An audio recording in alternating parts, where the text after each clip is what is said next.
Alors, je vous présente donc une courte vidéo sur un moteur thermique particulier, c'est le moteur de Stirling.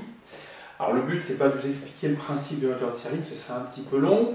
On l'a un petit peu vu parce que j'ai utilisé en fait le cycle moteur du moteur de Stirling pour vous faire le DS, où j'ai pris le cycle en fait au sens inverse pour vous faire un cycle frigorifique. Donc, vous avez déjà quelques connaissances là-dessus.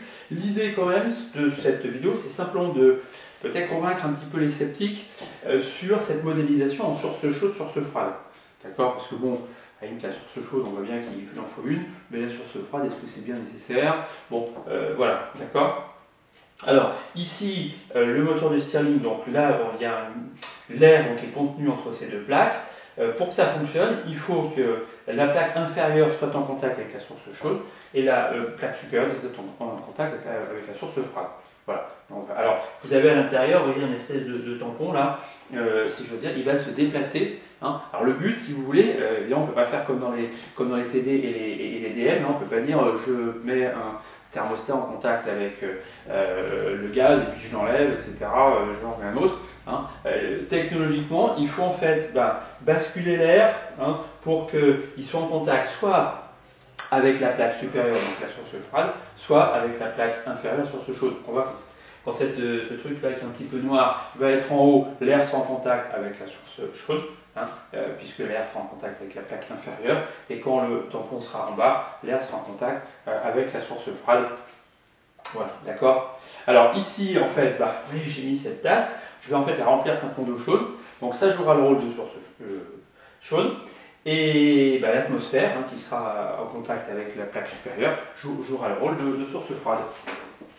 Voilà, donc là je vais laisser comme ça, sa température ambiante. Donc voilà.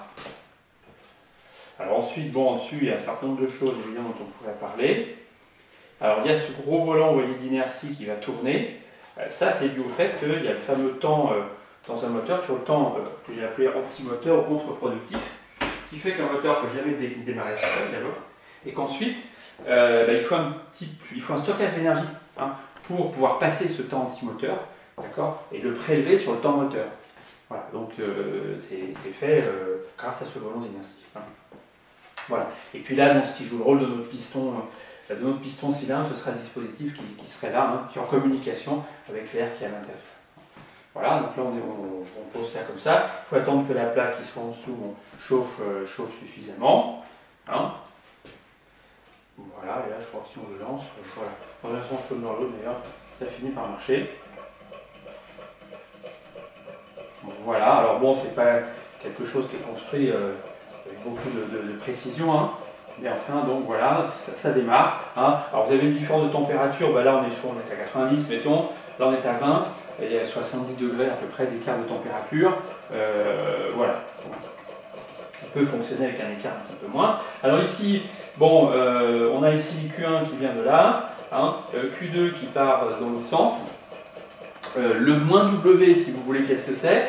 Si je voulais le voir, il faudrait que je mette une ficelle sur l'axe, que vous voyez ici, voilà, et puis j'attache une masse, et puis on fait remonter la masse. D'accord, on pourrait à ce moment-là pouvoir mesurer, le moins W, qui serait le delta EP.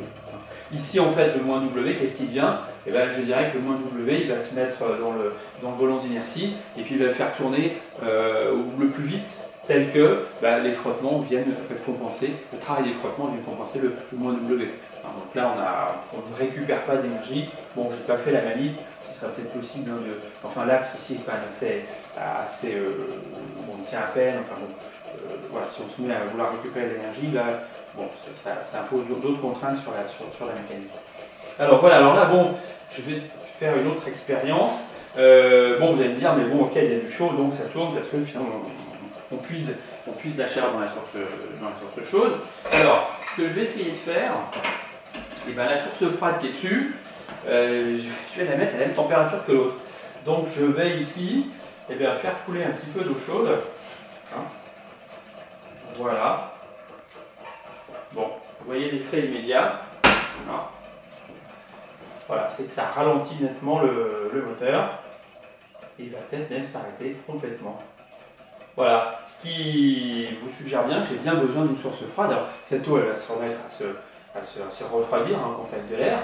Enfin, vous voyez que ça a fait sacrément baisser le régime ici du moteur. Voilà. Alors, on va arrêter cette manip et je vais vous en faire une autre. Alors, on va passer à une deuxième manip donc, sur le moteur de Stirling. Voilà, donc ici j'ai ouvert pour montrer en tout cas qu'il n'y avait rien, et surtout pour que ça puisse se ventiler. Donc en fait, ce qu'on va faire, on va considérer que la plaque à faire c'est la source chaude, donc on va considérer que l'atmosphère est la source chaude, et la source froide, et ben je vais mettre des glaçons en fait, je vais poser des glaçons là-dessus, d'accord, et normalement ça devrait marcher. Voilà, alors, je vais chercher les glaçons.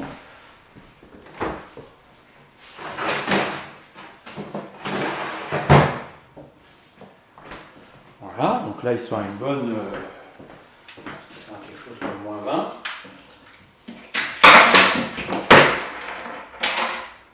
Voilà. On va les mettre. Non, on va qu'ils soient bien plats. Voilà.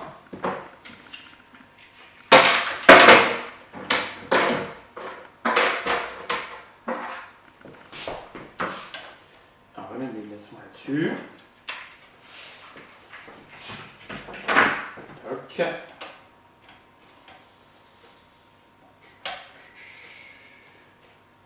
Alors voilà, je crois que j'en ai mis un maximum. Celui-là, il n'est pas bien plat.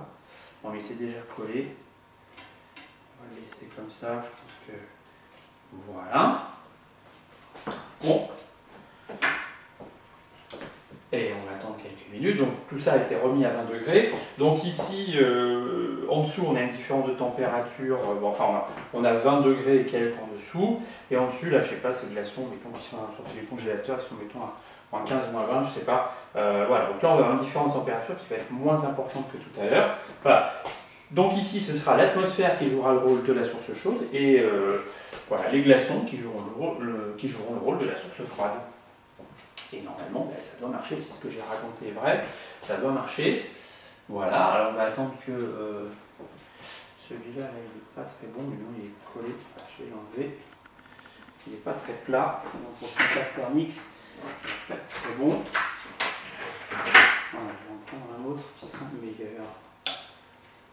Voilà. Ici, je pourrais encore en mettre un autre. Ils sont tous plus ou moins déjà collés au métal. Bon, tant pis pour celui-là, je vais pas le mettre. Voilà, alors on va lancer l'affaire.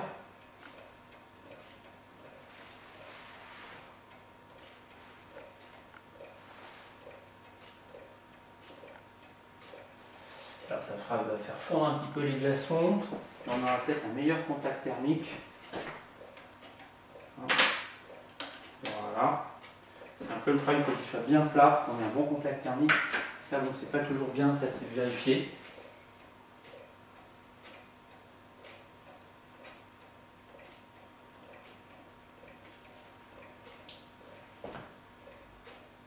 Bon, ça là est bien entretenu. Alors on voit que les glaçons se mettent à fond. Voilà, ça c'est pas mal. Bon, quelle température ça fait exactement? S'ils fondent, bah, c'est que c'est plutôt à 0 plutôt qu'à moins 20. Hein. Voilà, mais enfin là, bon, ça a l'air de bien fonctionner. Hein. Voilà, donc là, sans source froide, voilà, ça ne marche pas. Hein. D'accord?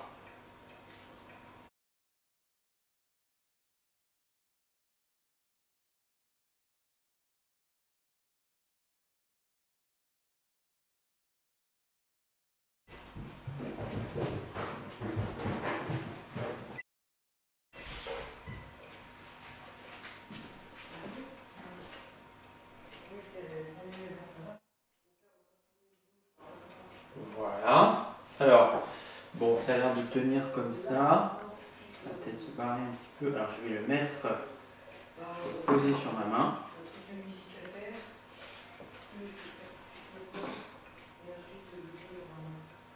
Alors, parce qu'on aura une différente température qui va un petit peu être un petit peu plus favorable. Je ne sais pas si ça va augmenter la vitesse.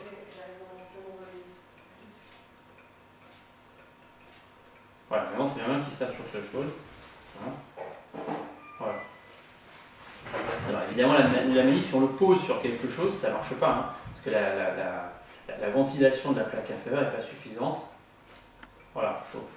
ne sais pas si à la vidéo on décèlera une légère augmentation de la vitesse de rotation. Mais enfin, voilà, on peut aussi donc le faire marcher comme ça.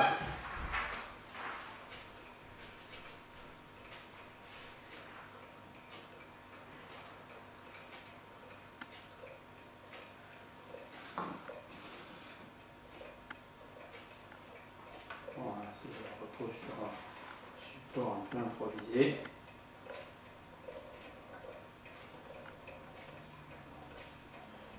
Voilà, je ne sais pas si je peux remettre un glaçon. Voilà, mais là bon, ça tient bien la distance, je dirais. Hein. Voilà, donc voilà, j'espère vous avoir convaincu que pour faire fonctionner un moteur thermique, il faut une source chaude et une source froide. À bientôt.